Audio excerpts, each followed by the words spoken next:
নমস্কার, আমি মিলন স্যার। পাল একাডেমি সেন্টারে তোমাদের সকলকে জানাই স্বাগত। আজকে একাদশ শ্রেণীর উচ্চতর গণিতের ত্রিকোণমিতির তোমাদের যে কোনো কোণ ও সংযুক্ত কোণ সমূহের কোণানুপাতের আরেকটি নতুন ক্লাস নিয়ে আমি চলে এসেছি। প্রথম যে অঙ্কটি আছে একটু খেয়াল করো, দেখো কি বলেছে। tan 25 degree equal to A হলে প্রমাণ করতে বলেছে tan 155 degree minus tan 115 degree by 1 plus tan 155 degree into tan 115 degree equal to 1 minus a square by 2a। এই অঙ্কটি একটু খেয়াল করো, দেখো তোমাদের কিন্তু হায়ার সেকেন্ডারি আর জয়েন্ট এন্ট্রান্স এই দুটো এক্সামে এই অঙ্কটি এসেছে। অঙ্কটা একটু তোমাদের আজকে বুঝতে হবে। ওকে, 2 নম্বরে sin theta equal two minus 3/5 হয় এবং থিটা তৃতীয় পাদে থাকবে। বলে দিয়েছে, এখানে মেনশন করে দিয়েছে যে থিটা তৃতীয় পাদে থাকলে তাহলে আমাদের tan থিটা ও sec থিটার মান বের করতে হবে। ওকে, তাহলে প্রথম অঙ্কটি একটু খেয়াল করো, দেখো কিভাবে করব আমরা। আমাদের tan 25 degree equal two a আছে, থাক, মানটা দেওয়া আছে, ওটা আমরা পরে ইউজ করব। তার আগে আমরা এটা একটু বসিয়ে নিই। কি আছে লেফট হ্যান্ড সাইড। ওকে, যদি আমরা বাম পক্ষে একটু প্রমাণ করি, কি আছে tan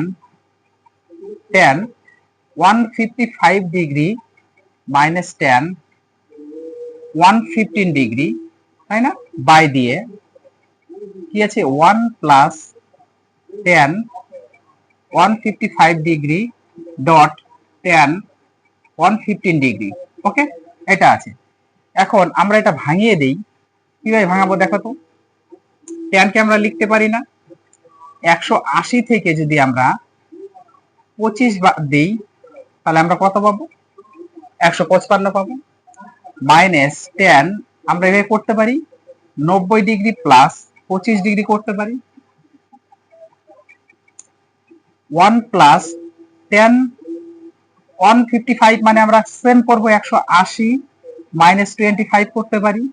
ওকে, ইন্টু tan কত আছে 90 প্লাস 25 করলেই আমরা পেয়ে যাব 115 ডিগ্রি। ক্লিয়ার এতটুকু। এখন পরের লাইনে দেখো কি হচ্ছে। পরের লাইনে 180 তার মানে এটা কত নাম্বার পাদে আছে 180। যেহেতু আমরা এইভাবে ভাঙিয়ে দিই, 180 কে আমরা ভাঙালে এমন লিখতে পারি 90 গুণ 2, এটা আমরা লিখতে পারি, বা 2 গুণ 90 একই ব্যাপার। এবার এই দুইটা হচ্ছে কি আমাদের, দুইটা হচ্ছে আমাদের যুগ্ম সংখ্যা। যুগ্ম সংখ্যা থাকলে কোন অনুপাত চেঞ্জ হবে না। দ্বিতীয় পাদ 180 মানে হচ্ছে দ্বিতীয় পাদ। দ্বিতীয় পাদ থেকে আর 25 ডিগ্রি মাইনাস আছে, তার মানে ও দ্বিতীয় পাদে আছে। বা দ্বিতীয় পাদ কার ঘর, সাইন এবং কসেকের ঘর। সাইন এবং কসেকের ঘর কিন্তু আছে ট্যান, তার মানে এটা নেগেটিভ হয়ে যাবে। ট্যান থাকবে মাইনাস 25, নেগেটিভ হবে। বোঝা গেল। এটা মাইনাস আছে, থাক। সর্বপ্রথম এটা 90 আছে মানে কোন অনুপাত অলরেডি চেঞ্জ হয়ে যাবে। কোন অনুপাত তো চেঞ্জ হয়ে কট হবে, ট্যান আছে কট হবে, শিওর, কটটা লিখে দিয়েছি। এখন এটা দ্বিতীয় পাদে আছে 90, তারপরে প্লাস 25 আছে মানে দ্বিতীয় পাদ কার ঘর, কার ঘর, সাইন এবং কসেকের ঘর। দ্বিতীয় পাদ হচ্ছে সাইন এবং কসেক, কিন্তু আছে হচ্ছে ট্যান, তার মানে মাইনাস হবে 25 ডিগ্রি।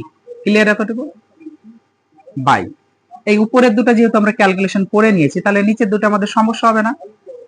এটা মানে কত আমাদের মাইনাস 10 25 ডিগ্রি ইন্টু এটা মানে কি হচ্ছিল আমাদের মাইনাস, এটা হচ্ছে ইন্টু মাইনাস কট 25 ডিগ্রি আসছে। বোঝা গেল। 180 ডিগ্রি মানে হচ্ছে আমাদের মাইনাস 10 25 ডিগ্রি, আর 90 ডিগ্রি প্লাস 25 মানে হচ্ছে মাইনাস কট 25 ডিগ্রি। ক্লিয়ার। তাহলে উপরে আমরা এটা লিখতে পারি না, মাইনাস 10 25 ডিগ্রি, আর এই মাইনাস মাইনাস গুণ করলে প্লাস কট 25 ডিগ্রি বাই এখানে 1, এই মাইনাস এই মাইনাস গুণ করলে হয়ে গেল প্লাস, আবার প্লাস প্লাস এটা গুণ করলে প্লাস হবে অলরেডি। এবার tan 25 degree into cot 25 degree. Okay, পরের লাইনে আমরা এখানে একটু লিখতে পারি যে, আমরা এখানে লিখতে পারি যে এই যে কটটা আছে, কট 25 কে আমরা লিখতে পারি 1 বাই tan 25 ডিগ্রি লিখতে পারি, মাইনাস tan 25 ডিগ্রি লিখতে পারি, সন্দেহ নেই। এটা 1 প্লাস tan 25 ডিগ্রি আছে, থাক, ইন্টু কটটাকে আমরা লিখতে পারি 1 বাই tan 25 ডিগ্রি। এই যে উপর নিচে ট্যান ট্যান কেটে গেল। পরের লাইনে আমি একটু এখানে করছি, ইকুয়াল টু কত হচ্ছে, উপরে 1/tan, তার মানে উপরে 1/tan যেহেতু আছে তাহলে 1/tan 25 মান আছে, tan 25 মানে হচ্ছে a, বসিয়ে দাও। মাইনাস আছে, মাইনাস tan 25 ডিগ্রি মানে হচ্ছে a, বা এখানে 1 আর এখানে কিছু নেই মানে 1 আছে, তাহলে 1 + 1 থাকবে। পরের লাইনে আমরা উপরে যদি একটু লসাগু করি তাহলে 1 - a square, 1 - a square by a হচ্ছে, এবং তার নিচে 1 আর 1 যোগ করলে 2। এবার পরের লাইনে কি হচ্ছে, 1 - a square by a into, এটা উল্টে যাবে 1/2, 2 এর নিচে কিছু নাই মানে 1 আছে, তাহলে এইখানে উপরে উপরে গুণ করলে 1 - a square by 2a, 1 - a square by 2a। এটা হচ্ছে আমাদের লেফট হ্যান্ড সাইড। এবং রাইট হ্যান্ড সাইডে দেখো, রাইট হ্যান্ড সাইড যেটা আছে এটা অলরেডি আমাদের দেওয়া আছে, কি দেওয়া আছে, 1 - a স্কয়ার বাই 2a। ওকে, সুতরাং আমরা লিখতে পারি যে left hand side equal to right hand side, এটা প্রুভড, তাই না? এটা হচ্ছে প্রুভড। এটা হচ্ছে সিম্পল একটা ম্যাথমেটিক্স দিয়েছে, দেখো জয়েন্ট এন্ট্রান্সেও এরকম একটা সিম্পল সরল একটা ম্যাথ দেয়। ওকে, তাহলে 1 নাম্বার নিয়ে কোনো সমস্যা নাই। এবার আসবো আমরা 2 নাম্বার। 1 নাম্বারটা একটু স্ক্রিনশট করে নাও, আমি 2 নাম্বারটা করানোর আগে 1 নাম্বারটা একটু মুছবো। ওকে, 1 নাম্বারটা একটু মুছে দেই।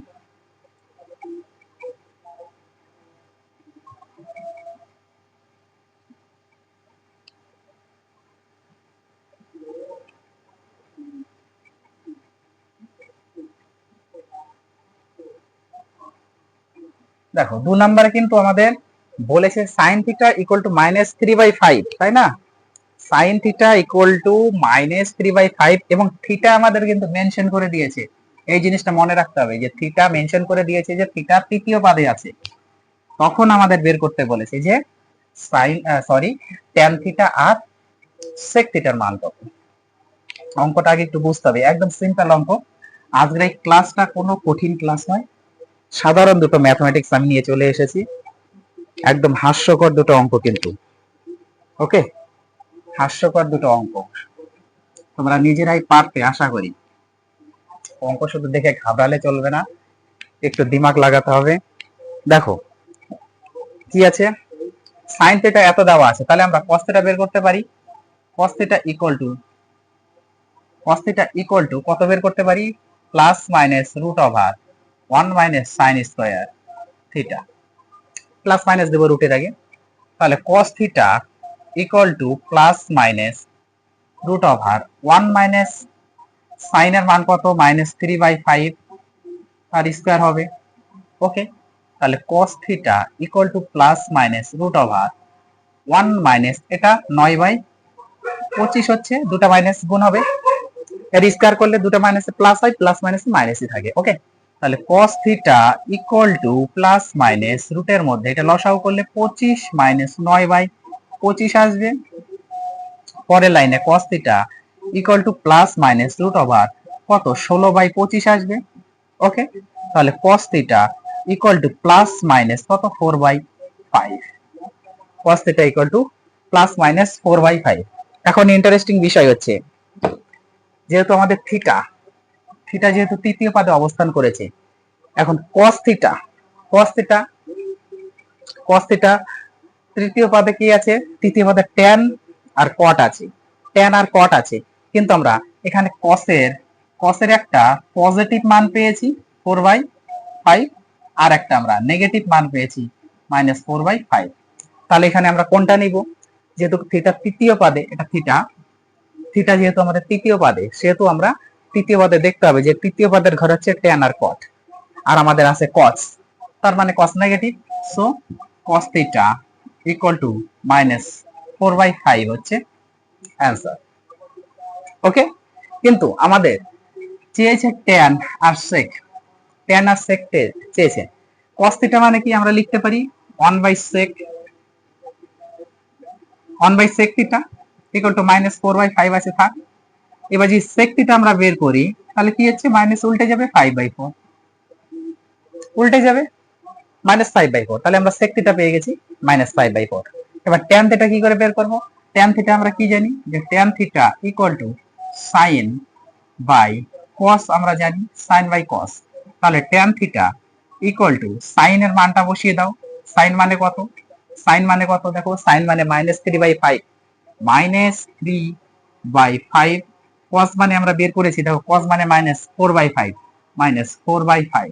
মাইনাস মানে যদি কেটে যায়, বোথ সাইড থেকে মাইনাস মাইনাস কেটে গেল, উপর নিচে, নিচে নিচে 5 আছে কেটে যাবে, তাহলে আমাদের 3/4 হচ্ছে আমাদের ট্যান থিটা এর মান। ওকে, তাহলে আমরা দুটো অ্যান্সার পেয়ে গেছি যে sec থিটা ইকুয়াল টু এই মানটা, আর ট্যান থিটা ইকুয়াল টু এই মানটা হবে যদি যদি এই থিটা তৃতীয় পদে থাকে। ওকে, ক্লিয়ার? আশা করি দুটো অঙ্ক নিয়ে কোনো সমস্যা নেই। তাহলে তোমাদের এই অধ্যায়ও মোটামুটি কমপ্লিট হয়ে গেল। এর পরের দিন ধরবো আমরা নেক্সট অধ্যায়, যেটা হচ্ছে যৌগিক বা মিশ্র কোণানুপাত আছে, ওই অধ্যায়টা নিয়ে আলোচনা করব। তাহলে এই দুটো অধ্যায় তোমরা একটু ক্লিয়ার করো, একটু মনটাকে স্থির করে ঠান্ডা মাথায় বেসিক গুলা একটু প্র্যাকটিস করো, এবং অনুশীলনী সব অঙ্ক করার দরকার নেই, সব অঙ্ক করার দরকার নেই, মেন মেন ইম্পর্টেন্স যে অঙ্কগুলি আছে সেই অঙ্কগুলা একটু তোমরা প্র্যাকটিস করতে থাকো। ওকে, ত্রিকোণমিতি যত করবে তত ব্রেনটা তোমাদের অ্যাক্টিভ হতে থাকবে। ক্লিয়ার? যাই হোক, আজকের মতো তাহলে আমি এখানে শেষ করছি, আবার দেখা হচ্ছে তোমাদের সাথে পরবর্তী পার্টে।